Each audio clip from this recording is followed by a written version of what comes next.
కార్గిల్ యుద్ధ వీరుడు గోపాచారి గారి కూతురైన పాలోజు మౌనిక గారు 46 వార్డు నుంచి బీజేపీ తరపున కౌన్సిలర్ అభ్యర్థిగా పోటీ చేస్తున్నారు.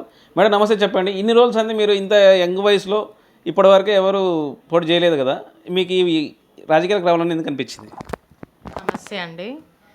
మా నాన్నగారు గోపాచారి గారు కార్గిల్ యుద్ధ వీరుల్లో అమరులయ్యారండి. మా నాన్నగారు దేశం కోసం సేవ చేశారు. అదే స్ఫూర్తితో నేను కూడా ఈ దేశం కోసం చేయలేకున్నా కానీ నన్ను నమ్ముకొని ఓటేసే నా వార్డు ప్రజలకు ఎప్పుడు అవైలబుల్గా ఉండి సేవ చేయాలని అనుకుంటున్నాను. అందుకనే నేను రాజకీయాల్లోకి రావడం జరిగిందండి. ఇందుకని నేను 10 సంవత్సరాల నుంచి పని చేశాను, సేవ చేశాను. ఇంకా మెరుగైన సేవలు అందించాలంటే నేను కౌన్సిలర్ అయి ఉంటే ఇంకా బాగుంటుంది. అందుకని చెప్పేసి రాజకీయాల్లోకి వచ్చానండి నేను. మేడం, మీరు రాజకీయాలకు వచ్చిన మీ వార్డులో ముఖ్యంగా ఎలాంటి సమస్యలు ఉన్నాయి, ఎలాంటి సమస్యల మీద పోరాటం ఉంటుంది? నా వార్డులో అండి స్ట్రీట్ లైట్స్ సమస్య ఉందండి. స్ట్రీట్ లైట్స్ ఒకటి ఉంది, స్ట్రీట్ డాగ్స్ సమస్య ఉందండి, డ్రైనేజ్ సమస్య ఉంది, మున్సిపాలిటీ చెత్త అవన్నీ తీసుకెళ్ళడం అనేది అదొకటి ఉంది. మెయిన్గా నిఘా వ్యవస్థ ఉండాలండి. నిఘా వ్యవస్థ అన్ని వార్డులకు చాలా ముఖ్యమైనది. నా వార్డులో నిఘా వ్యవస్థ మీద కూడా నేను ఖచ్చితంగా పనిచేయాలని అనుకుంటున్నానండి. ఇవన్నీ సమస్యలండి. బేసిక్గా ఇవన్నీ ఉన్నాయండి. ఫస్ట్ ఇవన్నీ క్లియర్ చేశాక ఇంకా రిమైనింగ్ ఏమైనా ఉంటే వాటిల్లో కూడా నేను వెళ్ళి చేయాలని నేను అనుకుంటున్నాను అండి. మేడం, ఇప్పుడు మీరు పోటీ చేయాలంటే వాళ్ళు మామూలుగా బీఆర్ఎస్ కానీ, మామూలుగా కాంగ్రెస్ కానీ, లేకపోతే ఇంకా ఇతర పార్టీలు చాలా ఉన్నాయి. ఈ బీజేపీ పార్టీ నుంచి పోటీ చేయాలని ఎందుకు ఎన్నుకున్నారు? బీజేపీ పార్టీ నుంచి చేయడానికి గల ముఖ్య కారణం అండి మా నాన్నగారేనండి. మా నాన్నగారు చనిపోయిన టైంలో వాజ్పేయి గారి గవర్నమెంట్ ఉందండి. ఆ రోజు బీజేపీ గవర్నమెంటే ఉందండి. ఈరోజు కూడా నన్నుగా నమ్మి గుర్తించి నాకు ఒక అవకాశం ఇచ్చింది సంకినేని వెంకటేశ్వరరావు గారండి. సో నన్ను నమ్మి నాకు అవకాశం ఇచ్చారు కాబట్టి నేను బీజేపీ నుంచే పోటీ చేయాలని అనుకుంటున్నాను అంతే. మేడం, మీరు కౌన్సిలర్ పోటీ చేస్తున్నారు కాబట్టి మీ వార్డు ప్రజలకి మీరు ఏం చెప్పాలనుకుంటున్నారు? అంటే మీరు ఎలాంటి హామీలతో ముందుకెళ్తున్నారు, ఎలాంటి హామీలు మీకు ఓటు అడగడానికి అవకాశం ఉంది?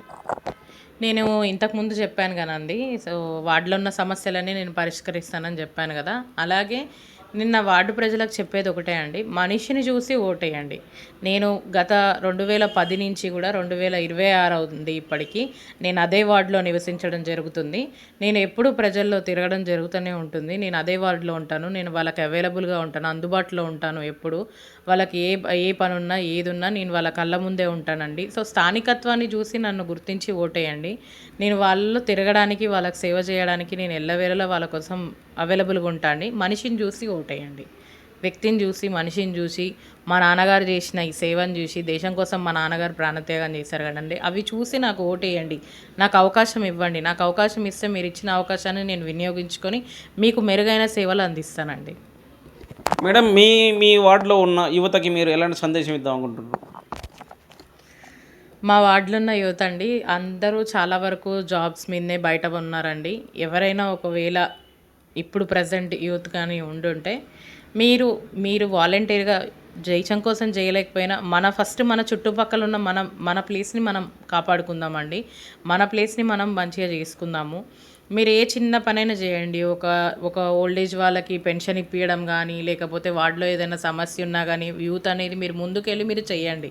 మీరు చేయగలిగితే అది చాలా సంతోషం అండి. నేను ఇచ్చేది ఒకటే, మనకు ఫ్రెండ్స్ ఉంటారు, మనం తిరుగుతుంటాం, చేస్తున్నాం. అదే దాంట్లో ఒక డేలో ఒక 2 అవర్స్ అన్నా మన సరౌండింగ్స్ మీద మనం కాన్సన్ట్రేషన్ పెడదాం. దానివల్ల మన సరౌండింగ్స్ బాగుంటాయి, వాళ్ళు బాగుంటే మనం బాగుంటాం, మనం బాగుంటే దేశం బాగుంటుందండి. అదొకటే చెప్తాను నేను.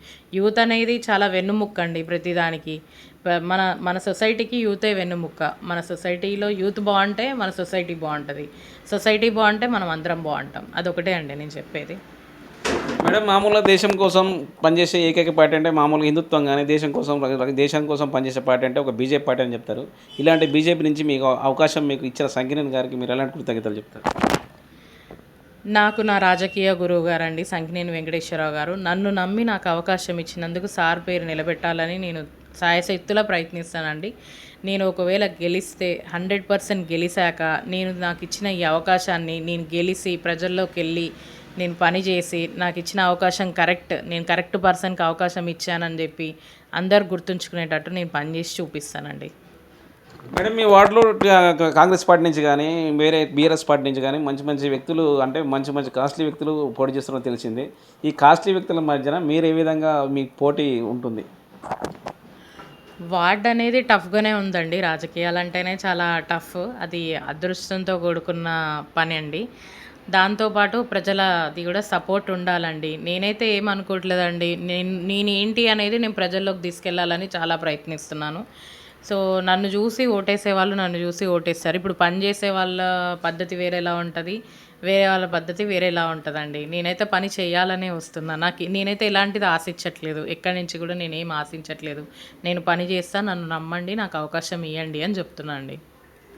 ఓకే, చూస్తున్నారు కండి. ఎవరైతే ప్రజలకు సేవ చేస్తారో, ఎవరైతే సమాజానికి సేవ చేస్తారో, ఎవరైతే దేశానికి సేవ చేస్తారో అలాంటి ఓట్లకి ఓటేసి ఆ ఓటుకున్న విలువను కాపాడాలని కోరుకుంటున్నాము. చూస్తున్నాం, ఏటీవీ. Thank you.